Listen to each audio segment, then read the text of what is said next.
มาถึงแล้วแกงกระเบาเนาะลงไปแล้วไอ้เก่งกับจะไท้บ้านลงไปก่อนเลยไปเอาตามลงไปจริงแล้วขับรถมอเตอร์ไซค์ลงไปได้เลยเนาะลงไปได้อยู่มาจอดเลย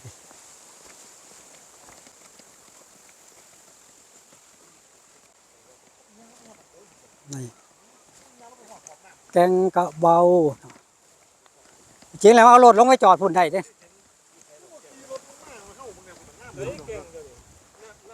ก็นี่แล้วเขาเอิ้นว่าแกง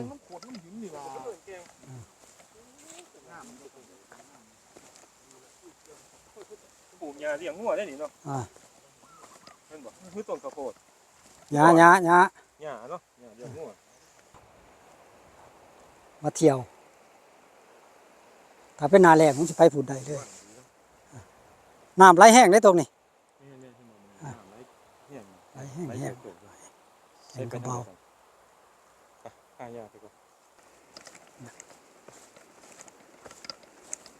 มีเรืออยู่ลำหนึ่ง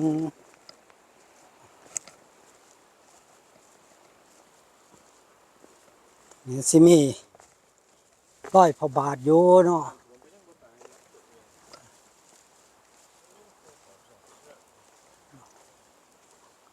ไปโชคดีบ่ฮู้ว่าร้อยพระบาทสิยังอยู่บ่เนาะไปเบิ่งดูน้ำท่วม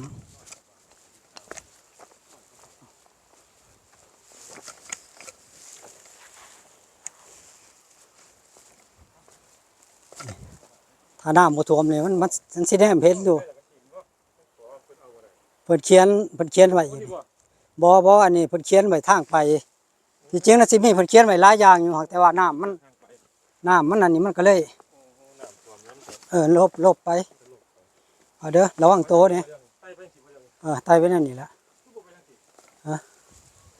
ก็ไปทางนั้นก็ได้ทางนั้นก็ได้ทางนี้ก็ได้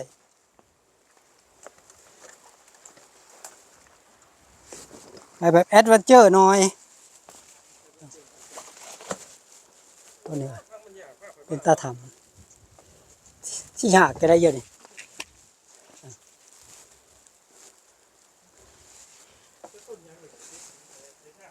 ฮะต้นวาน้ำทำมาหัวทำยังนะ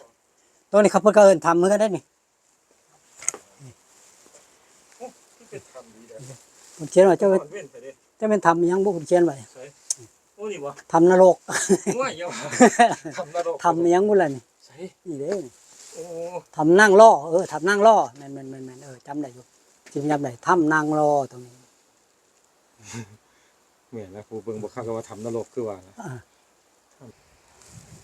ขันสิขึ้นสวรรค์นี่มันต้องไปยากแน่เดี๋ยวรออยู่หันก็ได้เดี๋ยวสิไปเบิ่งซะก่อนยังอยู่บ่ยืนรอซะก่อนเดี๋ยวสิไปอ้าวไปจะได้ได้บ่ว้ายบ่ได้พอโตโอ้ยังมาใส่เบ็ดถึงอย่างไรโอ้หาแทงกบแทงปลาโอ้ร้อยพระบาทอยู่ตรงนั้นนี่เนาะนั่นเนาะจำบ่ค่อยได้เป็นไรร้อยพระบาทอยู่ตรงนั้นมันมียังเกาะนาพาต้นเพิ่นนาพายังเกาะเขาเอิ้นยังเหลือทั้งนั้นมันสิเป็นลูกบ่เป็นเบาแล้วหมกเด้อทั้งนั้นทางฝั่งนั้นทั้งนี้น้ำมันสิย่อยลงไปเขาว่าเป็นผู้ชายอยู่ฝั่งน้ำมันสิไหลตลอดแรงตลอดฝนนะมันสิไหลย่อยแบบมันสิซึมตลอดเนาะนี่เนาะเคยมาจากจำบ่ได้นะตอนนั้นจะมีทำไปอีก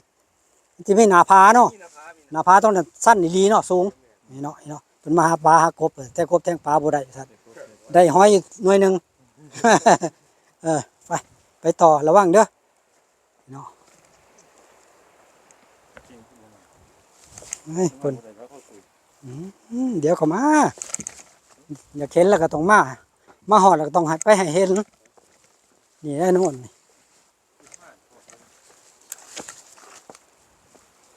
แต่ละบอลเขาก็สิเขียนไว้เขียนชื่อเขียนยังไว้ โอ้ยระวังได้ไปเหยียบหินผิกได้ พูด ให้แกงคือบ่มาเบิ่งไว้เด้นี่รอยพระบาทอยู่นี่เด้นี่สีชมพูใช่ไหมรอยพระบาทก็ได้รอยพระบาทแก่งกระเบานะครับเดี๋ยวขึ้นไฟมากเลยเรามาเบิ่งมาตัวนี้ก็จะเป็นผาน้ำวนผาน้ำวนตรงนี้พูดข้าเจ้าเห็ดสวนก็มีอยู่พูดเนี่ยไปรีบๆเขียนป้ายไว้อยู่ผาน้ำวนไม่ใช่ยางยางผ่านกระไดล่ะเอาชิวอยาขึ้นมาที่ละตรงนี้พูดยางริมพูดคอยขึ้นเนาะเดี๋ยวจะพาไปเบิ่งผาน้ำวนเนาะบ้านนี้นี่น้ำตอนนี้มันสิแห้งอีหลีน้ำแถวนี้ไฟก็ผูกเรือเหมือนบอกแม่นบอกผู้ใดอยู่ริมโค้งก็สิหูจ้ะ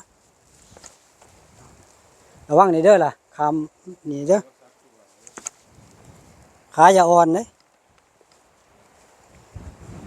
ขาอ่อนหัวสั้นได้เราออกทางไหนได้รู้สึกว่าสิได้อยู่นะแต่บ่จำบ่ผิดนี่นะมันจะได้กำลังขา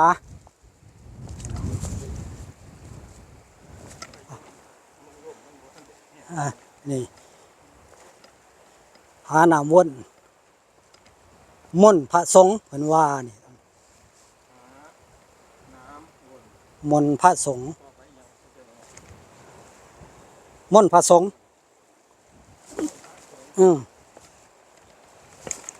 ตรงนี้ก็ที่ดังๆแน่ก็นี่แหละแหล่งหาปลาหน้ากำปั้นเห็นบ่แหล่งหาปลาหน้ากำปั้นระวังนี่เด้อย่างทั้งผู้ใดแหล่งหาปลาหน้ากำปั้น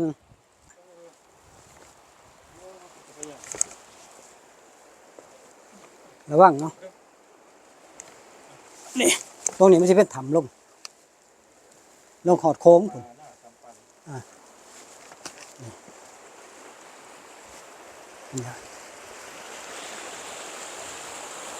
น้ำแห้งอีหลีตรงนี้เนาะดูเอาเนาะลงท่านน่ะฮะเอาไปนี่ผมลงมาเบิ่งตรงนี้น้อยหนึงนี่ง่ายนี่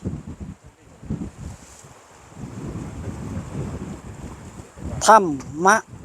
ำมหัศจรรย์ยาว4 กิโลนี่ต้นนี้ถ้ำมหัศจรรย์อยู่ข้างล่างยาว4 กิโล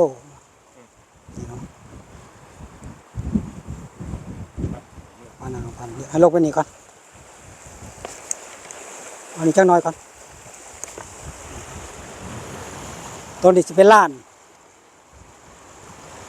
ลอ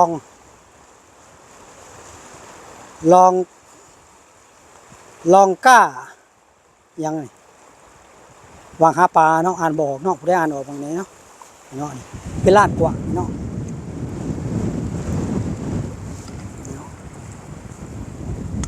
เขียนว่านี่เนาะแก่งกระเบา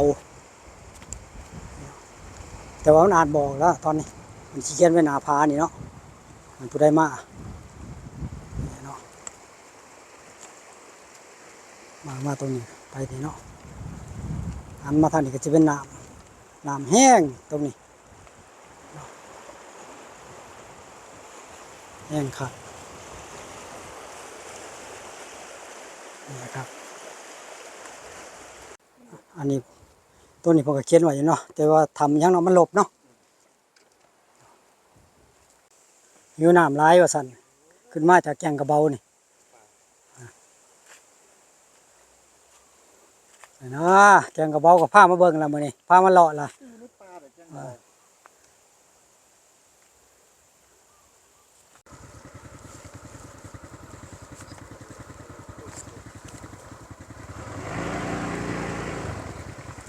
ก็เป็น ไล่ข้าวโพด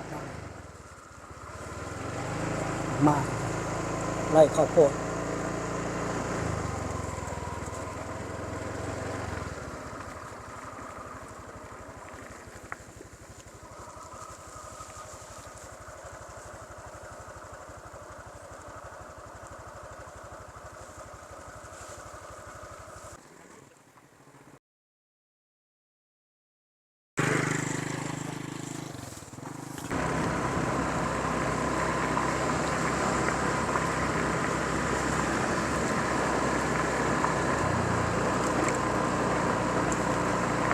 โอ้เข้ามาตรงนี้เย็น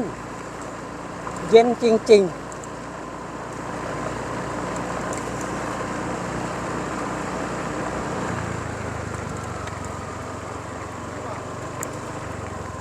นี่บ่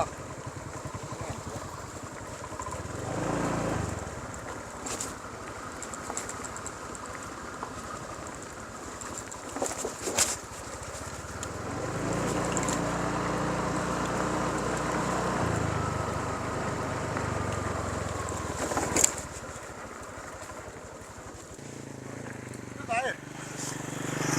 เป็นทางลงไปสูบน้ำพอเป็นอ่างเก็บน้ำฝั่งทางอ่างเก็บน้ำ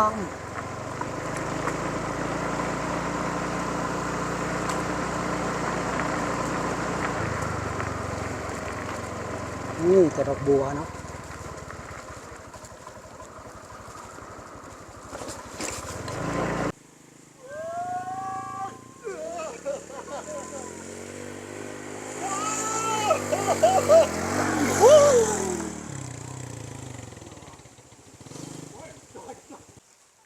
บ้านหยังบ้านขั้นพะล้าน ก็ขั้นพระลานนี่ นี่บอกกันไม่ดีขั้นพะล้าน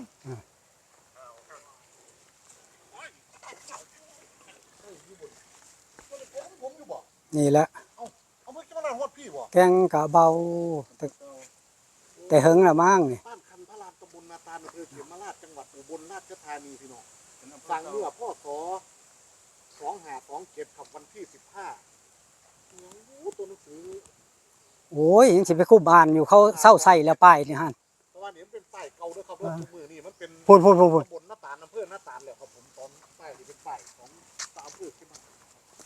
เอาไปเป็นในบ้านครับพะล้านกันเลยครับ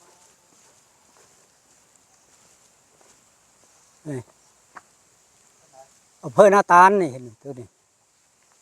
ยังอีกนะ ไอ้สร้างถนนคอนกรีตเสริมเหล็กมานี่มันขั้นพระลาน